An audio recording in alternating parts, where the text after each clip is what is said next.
What's going on, everyone? So the Los Angeles Lakers clearly need another center, and the Lakers are actively trying to find that other center. It looks like Christian Wood is the most likely scenario. Don't get your hopes up. You never know how those things go, but it is looking more and more likely that the Lakers would land Christian Wood, which would be awesome. But even if you land Christian Wood, or another center for that matter, you'd still have the 15th roster spot available. And it makes sense for the Lakers to fill that spot, get your three two-way contracts, and now your roster is set. You got your young guys. And the question would be, how do you fill that, right? Do you go another center, right? You know LeBron James and Anthony Davis is very likely going to miss multiple games, 20-plus games. But what other center is out there that makes sense? Maybe you could get Bismack Biyombo as well as Christian Wood, because Christian Wood is a guy that is probably best at the power forward position rather than the center position, although he can play center if you need him to, but ideally it would be that. Or bring in a Dwight Howard who has expressed interest and wanting to return to Lakers, or DeMarcus Cousins is somebody that I've talked about. You have options out there in that role. You could also bring one of the young guys, right? Demoy Hodge or Colin Castleton really were standouts that you can make an argument for, bring in to the big roster and allow them to kind of develop and get some quality NBA minutes. The problem with that, though, is if you bring one of those guys in and say somebody that could really impact your roster and your team becomes available on the trade or on the buyout market, right? Well, now you're in a position to where you can't claim that guy off of a buyout, and you're not going to waive one of your young guys to do so, especially if it's somebody that you plan on keeping for the long haul. So they're probably in their best interest at this time, given the Lakers roster, to just kind of let those guys develop in the G League this year. So if you lock in a center, what else do the Lakers need? Now, the other argument would be a shooting guard, right? Not that they're like desperate for another shooting guard. You got Max Christie, Austin Reeves is the starter. You could play Taurean Prince to the shooting guard position. You could play D'Angelo Russell to the shooting guard position. There's options there.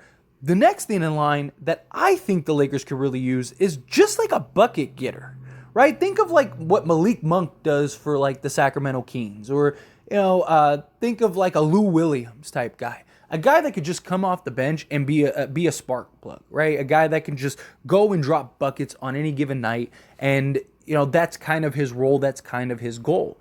And one guy that comes to mind that's still available, at least at the time of recording this video, is TJ Warren.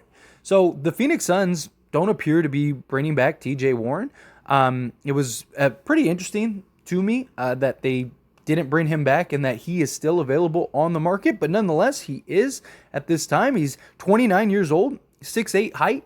So he's got good size, good height, can play both forward positions, which is not really a necessity. But again, your 15th roster spot is a position that very likely isn't going to play. And when they do play, if you could get somebody that's TJ Warren's level of talent to be your basic 15th guy, in reality, he'd probably be like your 13th guy, because very likely Shafino and Lewis are going to be the end of the bench guys. They're probably going to see limited play this year. So if TJ Warren is like your last guy on your roster, that is a really good position to be in.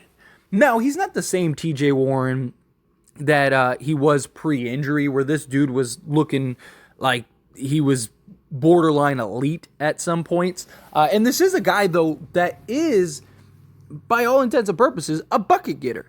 And this is a guy who was battling in the bubble like he was prime Michael Jordan. This dude was dropping like 50-point games and stuff like on a nightly basis. This guy was an absolute baller for sure. But the foot injuries have really kind of dampened him. And because of that, the success that he had with the Brooklyn Nets and the Phoenix Suns wasn't ideal. It wasn't what was expected from him. But still, this is a guy that could still go get you double digits on any given night. This is a guy that still provides some efficiency, or could provide some efficiency as far as just scoring-wise goes. This guy is a 54% just EFG type player, so he can be a legit 3-level scorer. The problem is that you'd have the concerns of health. But again, he's your 15th guy. Like, even if you sign him, because it's going to be a non-guaranteed contract, right? Bringing him on a non-guaranteed and, giving him an opportunity here and there. But he has to also be willing to kind of buy into like, all right, like some nights I'm not going to play. Some nights I might play heavy minutes. Some nights, if he has the hot hand, leave him in type thing. It's got to be a guy that's fully invested and fully invested into winning and also buy into the team standard. But even if you sign him, and let's say the first minute he plays, he gets hurt and is out for the rest of the season. Like, it doesn't hurt you. You just buy him out and then, or just waive him, right? You just waive him and go get somebody else. Sign that person to a non-guaranteed contract. Or, or keep him on the contract until, whatever. You find something better. Or, like I said, that buyout person candidate comes out. Or, you use his salary to add to a trade because it's a non-guaranteed contract, right? Like, there's ways to still have him be valuable, even if for whatever reason he does just, not be effective and efficient for the Lakers. It's, to me, you can make an argument outside of course, signing Christian Wood. TJ Warren is like the biggest unknown and the biggest low risk, high reward type yield, right? Out of like all the free agents that are out there, right? Like there are several free agents that are out there that could be pretty solid, that could make sense for the Lakers to add. But this is a guy that, like, the idea of him is a sizable forward who can basically just drop 20 on any given night and, obviously given the opportunity, and just be a bucket getter. Like, and that's all the Lakers would need him to do.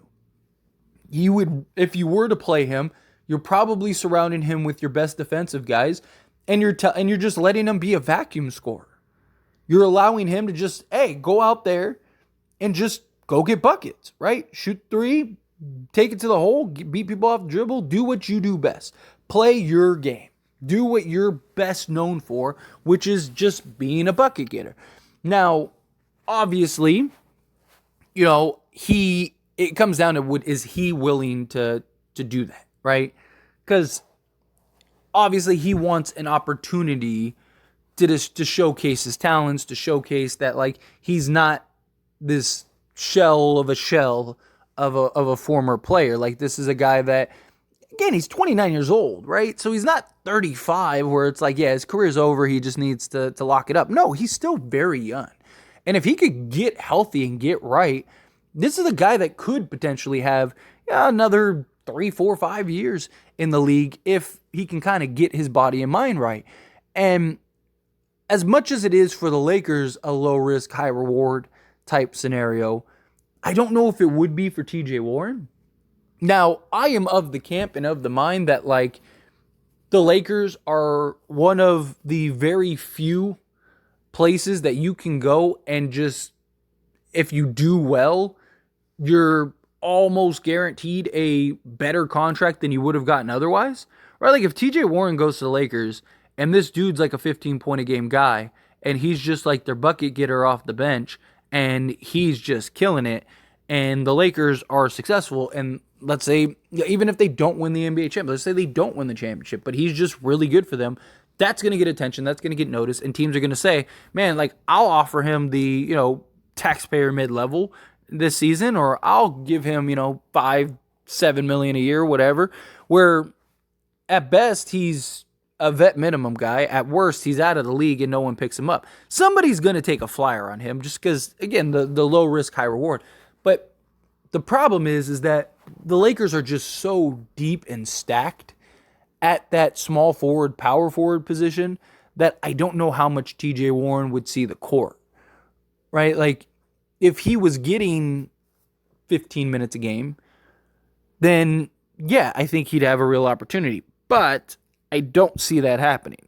At the end of the year, it might average to like 15 a game based on the games he plays, but I think he has a large majority of games are DNPs. I think he has, unless he's just killing it in training camp, right? If he's just this monster in training camp and dropping 50 on all of our best defenders and scrimmages and stuff, then yeah, he's probably getting some minutes. But realistically, he's probably going to be what he would be, is the 15th guy off the bench and a guy that's at the end of the bench. But if he's willing to kind of accept that role, right? Like, especially if there's not really any other homes for him or any that make sense. Not just that, you get to go to Lakers and you're on a team that you have a real chance at winning an NBA championship with, right? There's value in that in and of itself. Where, like, if Detroit's the only team that's willing to give you a contract, it's like, do you really want to go there and, play sparingly minutes, and on top of that, you're not winning anything. You're probably losing more games than you win, right? Like, realistically, it's like, what would he deem as the best scenario for him if given the opportunity? I just think there's an argument for him to go to Lakers. It's like, you're probably not playing heavy minutes anywhere you go, right? Like, what team is bringing TJ Warren in and having him play 30 minutes a game? Like, nobody is. Any roster he goes to, he's probably going to be a sparing minute type guy anyway. He's probably, going to have many nights where he's just a DNP. So it's like, if you're going to accept that same role on another team, unless it is another contender, right? Like, maybe he signs with Boston or Milwaukee or Denver or something like that. If he signs with one of those teams, then sure. But if it's one of those things where he's a guy that is only options are basically like middle of the pack teams or bottom of the barrel teams, is that really the best course of action for him? Especially if he doesn't really see the floor. That's not a good look for him. At least if he doesn't see the floor with the Lakers, there's an argument there, right? It's like, well, the Lakers are stacked with like 6'8" guys. Like, there's a lot of good reasons why TJ Warren didn't see the floor. But if you're on a bad team with like a bunch of young guys or a bunch of guys that are just, here just to be here kind of thing, then you still don't see the floor, it's kind of tough to get a contract after that. So, I don't know. I just think TJ Warren to the Lakers, I think it makes sense for the Lakers. I think it makes sense for TJ Warren.